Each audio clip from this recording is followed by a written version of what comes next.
Hello and welcome everyone. I'm HatTopGaming and we are back with another indie game review. Today's episode is about the latest entry into the previously 2D hardcore action platformer in Super Meat Boy 3D.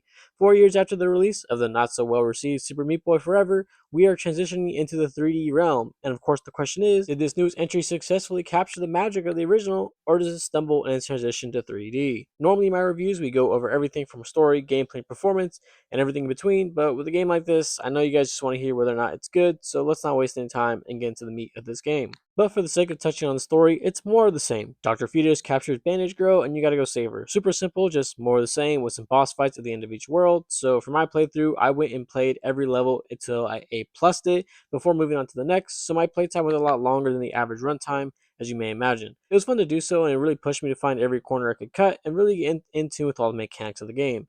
And yes, I can tell you right now, the camera does in fact count as a game mechanic.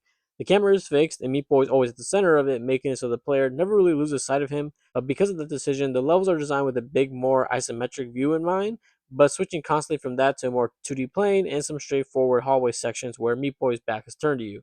As you watch the footage of me acing the levels, you'll see more of what I mean about how the camera switches just randomly throughout the levels. Normally, this wouldn't be the biggest of issues, but with the way the levels transition immediately without any real indicator that they're going to do so, it can make clearing some levels just really annoying, as every movement is tied to the left joystick, and what direction you're moving in is tied to how it aligns with the camera angle, meaning turning the left stick when on a 2D view is not the same thing as turning the left stick on an isometric view, which can really jam you up at times, especially when you're not used to it and the levels just switch camera angles at a moment's notice. You do get used to it on a level to level basis, but again, it can be frustrating when transitions are abrupt and you can't really see too far ahead of you and where you're going depending on how the camera angle decides to show itself. The bigger issue comes down to depth perception. There are multiple levels due to how the camera is fixed. It can make it incredibly annoying to tell just how far or close you are to something that you need to attach yourself to. And with the speed at which Meat Boy moves, you really don't have much room for error, especially in the later levels. The game shows a small red circle below Meat Boy for when you're supposed to be in the air, but looking down at it, it's kind of like looking down at the controller when you're pressing buttons. You really can't afford to do that when you're trying to be going at the speeds that you're asked to do. It doesn't help that moving around in the air is far more sensitive than when you're on the ground, which can make sticking the landing harder than it should be. Overall, the issues that come from the different camera angles really just compound and add an extra layer of difficulty that I can't imagine was overly intended. At least, if it was intended, they could have been executed better. It's something you definitely get used to, but it will still be frustrating when a number of your deaths come from simply not being able to tell where you are or need to be when you only have fractions of a second to make any and all moves. Also, as a side note, there is an alternative Dark World that doubles the amount of levels in the game, minus the boss fights, to add an extra level of content for those of you looking for it. Plus, there's all the bandages to find and unlock new characters, of course, and even more secrets hidden in random levels. Touching on performance real quick, I played the game via Game Pass on my Xbox ROG X, and it ran seamlessly. I was playing on performance mode, and I had a steady 40 to 50 frames per second, and I didn't run into any noticeable bugs or glitches. No freezing or stuttering, no input lag, nothing. The game was responsive to what I was doing, and it didn't impede my progress in any shape, way, or form from a technical standpoint. Also, I personally thought the game looked really good. Like, just graphically speaking, I think the game has just a very nice, distinct look to it. And I like the sort of semi-realism slash cartoony look to all the saw blades and everything else that was going on. I just really enjoyed the art style, really. I really don't think there's too much else to say, so let's just get down to the final verdict. It took me about 8 to 9 hours to ace all levels, and I got a few achievements from unlocking the characters and such, but the achievements are bugged, so I literally only have one on my account. Also, I A plus the entirety of the Dark World 1 while I wrote up the script. Overall, I have just under 11 hours of playtime, and I'm sure that will go up more as I play some of the more Dark World levels on occasion. I think the transition from 3D was neat and added some nice flair and greatly increased how stylized everything could be, compared to its 2D counterparts.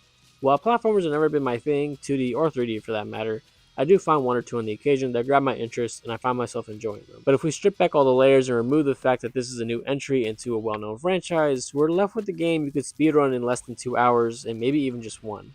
With some frustrating camera issues and inabilities to stick it to its premise of 3D, with it seemingly being scared to stray too far away from its 2D roots, you see that a lot when you have a lot of 2D levels or 2D-esque levels. It kind of makes you think that the developers were like just not completely honed in on the idea of going full 3D. Even if it's still a 3D world, you can move around, 8 different directions. A lot of the times you're just moving the stick to the left and to the right.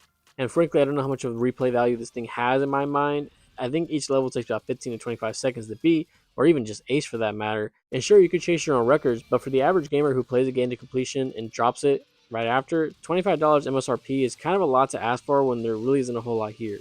At least I feel that way. We can all see where the budget went, and I had my fun, but as someone who doesn't really play these games a lot, and I don't personally really have much of an affinity for Super Meat Boy, I would feel a bit disappointed with this purchase.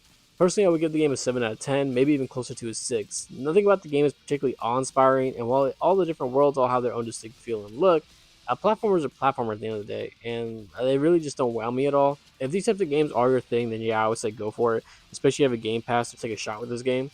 But if you gotta spend money on it, I would personally just wait unless you're just gonna be like me and go out of your way to really milk the game for everything you can. I think you might find a little bit. There may not be so much bang for your buck as you might be looking for. But when it comes to platformers, I imagine most of you already know whether or not this genre is for you. And if you're a Super Meat Boy fan wondering if this was worth your money, I think you'll enjoy it. Again, I'm not the biggest Super Meat Boy player or enjoyer, so take that with a grain of salt. I see a lot of different things online about whether or not this game is good. I enjoyed it, like I said. I just, it's a platformer. I just didn't think too highly of it. I just thought it was cool. But anyways, guys, that's going to do it for me today. Hope you guys enjoyed today's review. If you have any questions, comments, or concerns, leave them down for me in the comment section down below. I'll make sure to get back to you. Pick up this game or are still on the fence about it, or maybe now you're just turned off from buying it because of my review. I'd love to know if that's the case down in the comment section down below. Don't forget to follow me on social media to keep up to date with everything going on with the channel. I'll have more videos out soon. Thanks again for watching, and I'll see you all later. Peace. All right, all of you, let's go! Let's go!